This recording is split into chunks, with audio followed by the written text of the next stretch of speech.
since the 30s. Well, there are nations that have signed on to it relatively recently. And called it the efforts of it, or used it in any almost nobody knows anything about it. I mean, hardcore peace activists have heard of it. And even they have no idea that it's stronger than the UN Charter.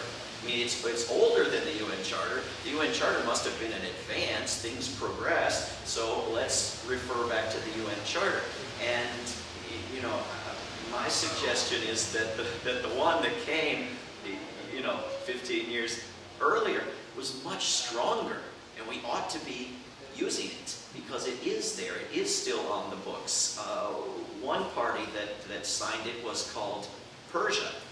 Anybody know what Persia is called today? Iran. Iran is a party to the Kellogg-Briand Pact. The United States is a party to the Kellogg-Briand Pact. We are both parties to a treaty that is on the books and recognized and has never been repealed that bans war. That ought to be relevant. But almost nobody knows anything about it. And it's not because it was hidden. It's not one of these stories of,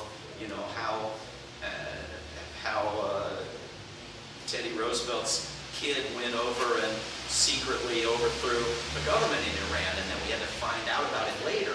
Right? This was the biggest story in 1928 and 1929. All of these people were contenders or winners of Weekly Magazine Person of the Year. A number of them got Nobel Peace Prizes in the years following. This was the big story. This event in Paris in August 27, 1928 was a huge deal.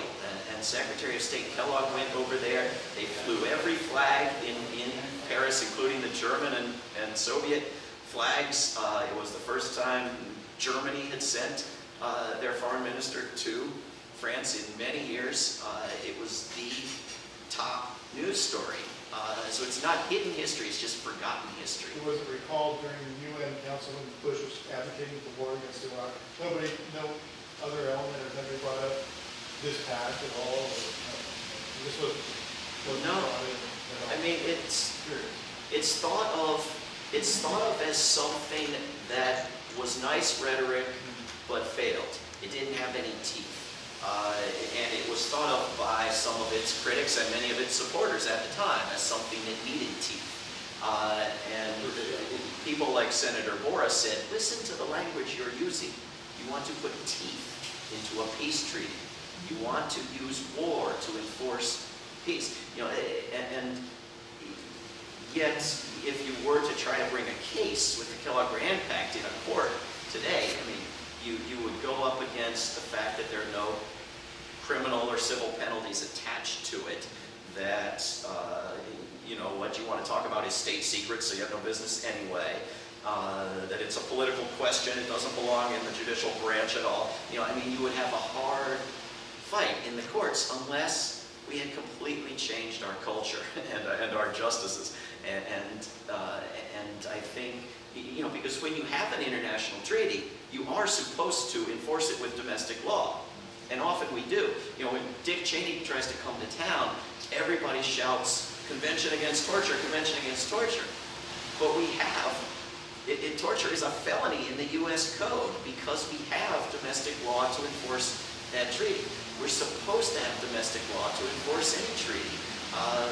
But in this case, we don't. And so people think, oh, that was a good idea, but World War II happened, so it didn't work. Then we tried a new, stronger, different approach with the UN Charter, and so nobody goes back to it. And I'm saying go back to it, take a second look. It actually, in some ways, is a stronger approach than the UN Charter. One, and then two, and then three. You mentioned that the peace movement that played a part in producing this pact, it had a stronger sense of morality, and that the peace movement now, in this day, kind of lacks, you didn't say lacks the authority of having a sense of morality behind it, of being right and wrong on the side of God. But certainly now the church, as the Christian Church, which is the largest religion in America, certainly is not spearheading the peace movement, but was the element in the peace movement that was using morality as an argument against war in the 20s? Was it at all being led by the church, mainstream churches? Very, very much so. A guy named Charles Clayton Morrison was very much a leader in the outlawry movement and maybe the closest ally of Levinson, and he was the editor of the Christian Century, which was a huge publication that went out to churches. And most of the denominations, many churches, many religious groups, and I missed a lot of them in here, backed outlawing war.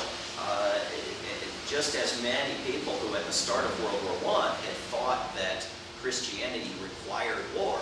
I mean, Wilson's gang was producing posters with Jesus in khakis with a gun, you know. I mean, Christianity was all about war. By the end of World War I, thought that, you know, you could not love Jesus and war, that they were absolutely opposed, and they were, you know, citing the scriptures that went along with that. I'm looking for, well, you'll have to read the book, but I describe and list many of the religious groups and other mainstream groups that still exist today that you couldn't dream of getting to back the outlawing of war, even though it's already been done, even though it's already on the books. You'll never get them to endorse it. And it's not that it was a religious movement. I don't know that Levinson was particularly religious. One of his big allies was John Dewey, who was not religious at all. It was not, you know, centrally organized by a religious group, but without, you know, if the churches then had been what they are now, it never would have happened. And a lot of the arguments that they made in presenting the idea in the first place had to do with the fact that the legality of war gave it respectability. And so while you have ministers as well as other leaders who wanted to oppose war, they didn't see a way to do so. It seemed to be respectable, and they fell in line supporting war. Whereas if you were to outlaw it, you wouldn't eliminate it by Thursday by putting a law in the way.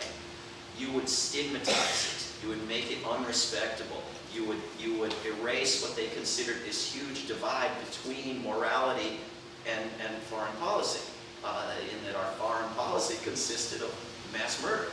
You know, now, since World War II, you know, we've taken huge steps backward so that, you know, mass murder is routine. I mean, the idea of abolishing war, even though it's already been done, if we were to propose it today, to many people, I think it would sound like abolishing government. I mean, it's so central to what our government does. And it's so much a part of what we pay for and the institutions that pay our government. So it's you know, that I think that the churches follow the culture as a whole, and when the culture as a whole was for peace, you had not only the churches for peace, you had the 1%, you had the robber barons for peace. You had the Daughters of the American Revolution and the American Legion and the university presidents and boards and the senators and the diplomats for peace. You had everybody for peace. When war has become America's bread and butter, and you can't be for peace without opposing war, and you can't oppose war without being a traitor, you know, the churches are there with everybody else. They're not, you know, there were always the peace churches, but they were, you know, they were leading the way, but they not the big mass of the population. What's number 2? Was it over here? As a thought experiment, what would be an appropriate punishment for, let's say, the kellogg-briand treaty is re-recognized or re-acknowledged? What would be, in your mind, an appropriate punishment for war? I think an individual who is involved in making war needs to be tried, and conceivably needs to be punished with imprisonment, and there needs to be a severe penalty.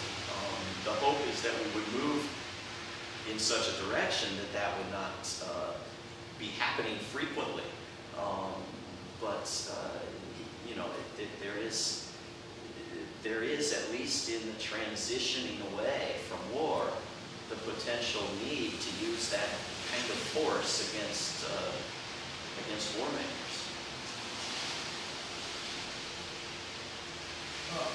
I've got a couple of questions for Mr. Secretary. Stephen Pinker recently came out with a book that suggested there is apparently some diminution of the violence in the global culture, at least incidents of it. And I thought I'd mention that because for myself, for the sake of argument, from where I come from, and I've had kind of experience of these wars in the last third of the century. Today, as a rear area person that somebody found effective, like a lot of people in the culture. I would make a distinction between wars of defense, literally when a person is defending their own land and their own country. And for the sake of argument, would you be satisfied, or what would the thinking be where people are pushing the argument, your argument, with half a load, with another step toward sanctioning aggressive war in some method, or something, essentially a method that works, but I think that's what's missing. Right. I mean, all of these arguments seem to tie us up in knots, but they also are part of the need to transition from a world where war is the norm to a world where war is not the norm at all. And so, you know, how are you going to prosecute war making without making a distinction between aggressor and defender? You'll have to prosecute everybody. You know, how can it be done? It seems impossible. But you know, and I think there is a pretty clear distinction between an aggressor like the United States and a nation like Iraq that has been aggressed upon. I think that's a very different case from the case that always comes to mind for Americans of a defensive war, namely the war in which we were putting our entire economy and even assisting in attacks on submarines against Germany, and arming China with not just airplanes but training and pilots for war on Japan before we, poor helpless victims, were attacked by the Japanese and forced into a pure and wholly indefensive war.